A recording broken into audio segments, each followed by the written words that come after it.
Hi guys, my name's Megan. I sew and today I'm going to be showing you guys how I resize t-shirts. So my friend Dave wanted me to change the size of a tour shirt he got.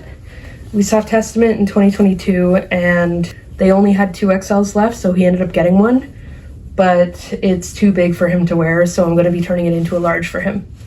You might not need all of these, but the tools I'll be using are a cutting mat. With the cutting mat, I'm going to be using a rotary cutter.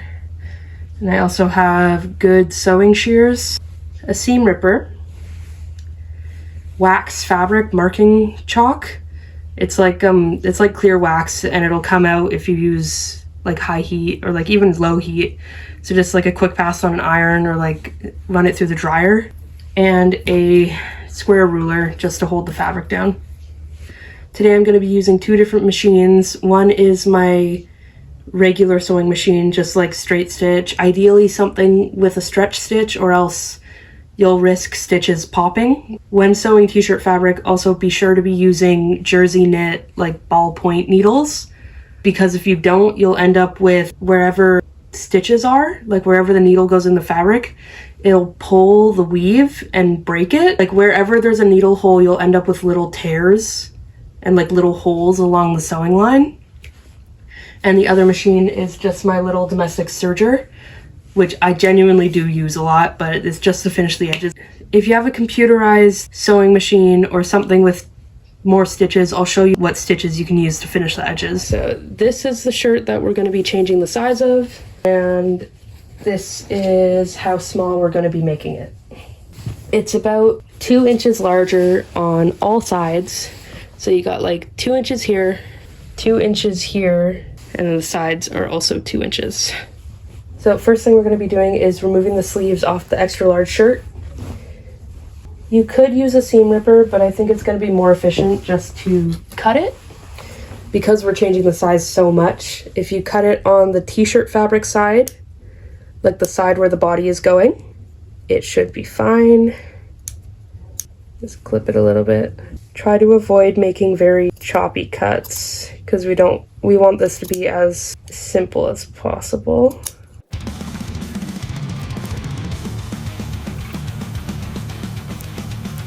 Just avoid nicking the fabric in places that you don't want cut.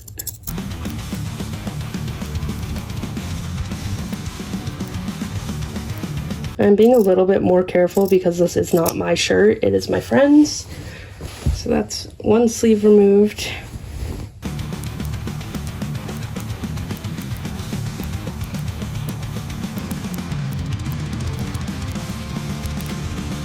Now we need to get the shirt as flat as possible so we can mark it without there being any wrinkles in the seams. And you take the ideal shirt size shirt, put it on top, matching the shoulder seams as close as possible. Sometimes the neck hole is going to be a little bit smaller. The shirt completely laid out. And so to be sure that the t-shirt print is centered is 5.5 from that side, 6.5. Don't think I have the room to be shifting it over, so I think it should be fine. Sometimes shirts are printed a little bit crooked anyways. It's not going to be perfectly centered, but should ideally get it as close as possible. Next step is just marking. So you take your tailor's chalk and literally just trace around. The chalk line is going to be where you're sewing, so be sure to add seam allowance if you're cutting. So don't cut the fabric on this line. Cut it about a 1/2 inch out, so here, so that you still have a seam allowance when you go to sew. Otherwise, you're sewing it in like this, and you're losing about 1 inch on both sides. And when it comes to the armholes, it's the same thing, but because there's sleeves on the other shirt, you just mark as best you can where those seams are. You got this here. And this is what it looks like. Do not forget to add seam allowances to the armholes also. Cut it about a 1/2 inch outside of that line. If it was just the front print, you could just leave it at these markings, cut it, and start sewing. But because this has a back print, you have to flip it over, or ideally you should flip it over, and just make sure that those marks line up. About 3 inches. It's gonna be about the same. Now it is just rotary cutter time. Rotary cutter. Seam allowance, I almost forgot. Oh boy. Okay. Seam allowance, 1/2 inch. It's honestly easier if you just mark out the seam allowance first.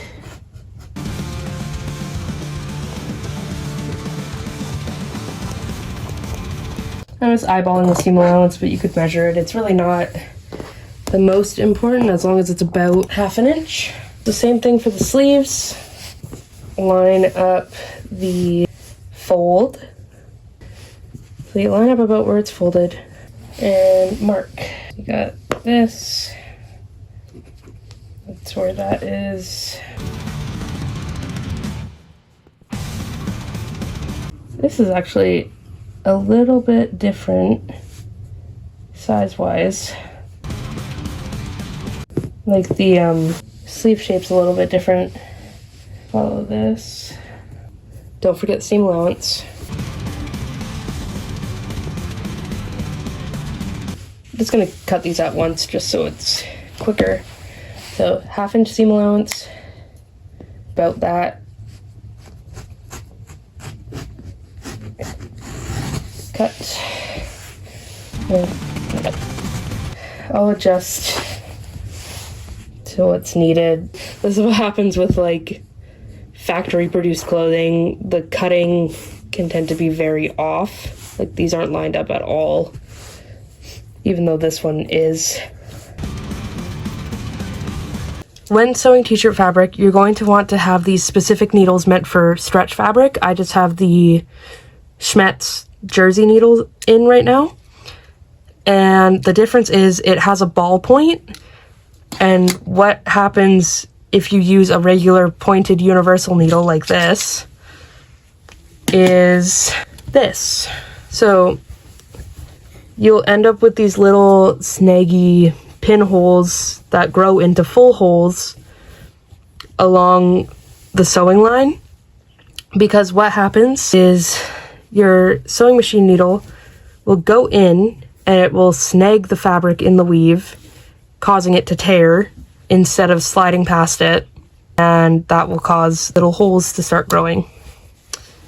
So yeah, it's important to know what needles to use when, and also to regularly change your needles if you use your machine regularly.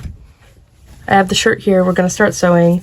I start at the armhole first, which is the like factory method, where you sew the arm to the armhole and then you sew up the underarm and the side seam at the same time. So you're just doing sleeve, side seam, sleeve, side seam, instead of doing sleeve seam, sleeve seam, sleeve to body, side seam, side seam. It's just less steps. I have the Brother Machine SQ9130, which is a computerized sewing machine. So everything's digital. And today I will be using number 2 stitch, which is a stretch stitch. And it will go forward, forward, back, forward, forward, back, forward, forward, back. I'm going to show you an example on a scrap piece of fabric on why you need to use a stretch stitch versus a straight stitch on fabric like this. So when you use a regular straight stitch, it's a little faster. With this backpack. I'm going to back tack again, and a stretch stitch, almost exactly the same place, just a little bit over, change my machine. I have no thread. Okay. I have to rethread my machine because I cut it too close to the needle. Oops.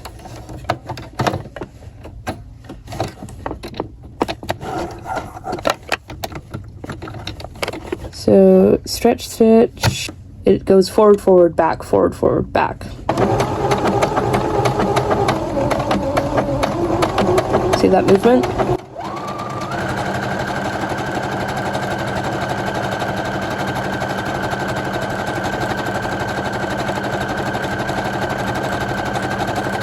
Okay, so this is what the difference looks like. The top stitch line is a regular straight stitch. The bottom stitch line is a stretch stitch, which goes back on itself twice. So it is 3 layers of thread. And when I pull on it, the straight stitch popped. It broke.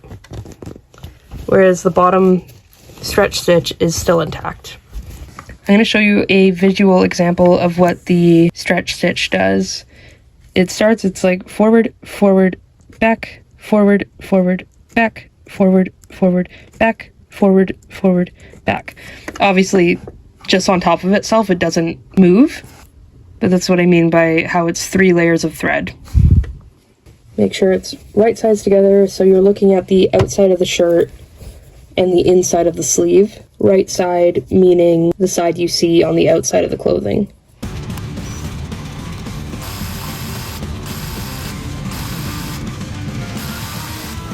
I definitely recommend pinning and easing it in before you sew, because then you won't make the mistake that I just did, because the sleeve was going to be too short for the armhole, which, like, what you want to do in that situation is just like kind of stretch the sleeve out a little bit evenly across the hole and pin it before sewing it down. Be sure not to snag the fabric when you're pinning. But yeah, then you won't have to go through what I'm doing right now, which trying to unpick back stitches is very annoying because you have to do each individual stitch and you don't want to snag the fabric.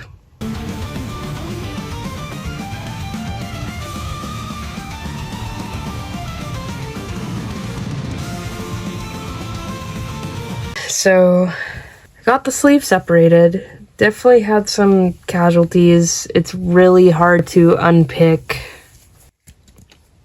a like stretch stitch, back stitch situation, just because you have 3 layers of thread that you have to get through without nicking the fabric. And it took me about 25 minutes to get it done.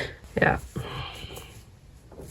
I'm just gonna be pinning the sleeve this time so I don't have to deal with the misalignment issue I had before. Strange, because I was able to get the first sleeve on no problem. I don't know what happened the second time. Oh well.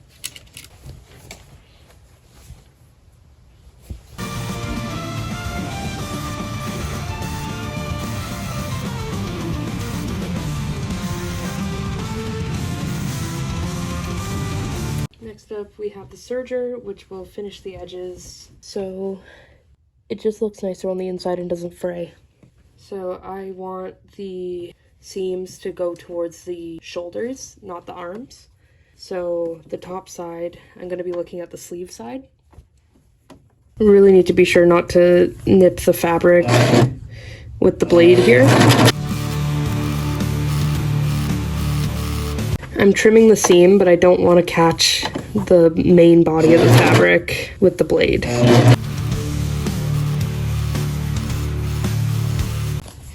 Serging.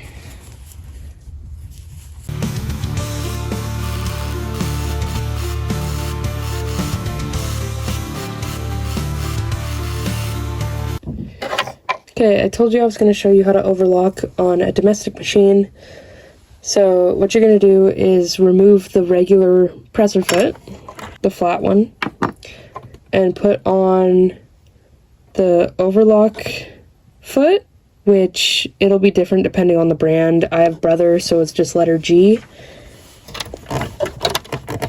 And you clip that in. And then you're going to choose a stitch that looks like number 7 here. So 7, it says presser foot G, which is what I have on here. This is how this works. You line it up with the edge of the foot there, and then it just carries over, and the little piece of metal there that the thread goes over helps keep the stitches in place.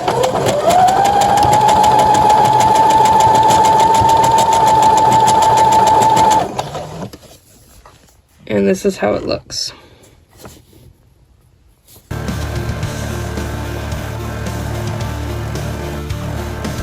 I just have one more step to do, which is the serging on the side seam. At least one more major step. I'm probably going to tack down the serge edges so they don't come undone. Then I'm done.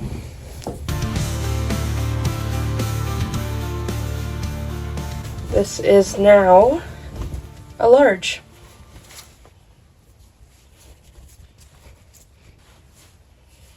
I'll show it up against the original shirt.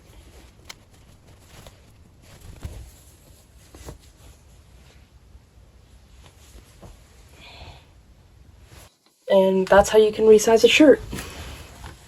Hope you enjoyed watching and found something useful from this. I'm gonna try and be more active on here and start posting some more YouTube videos.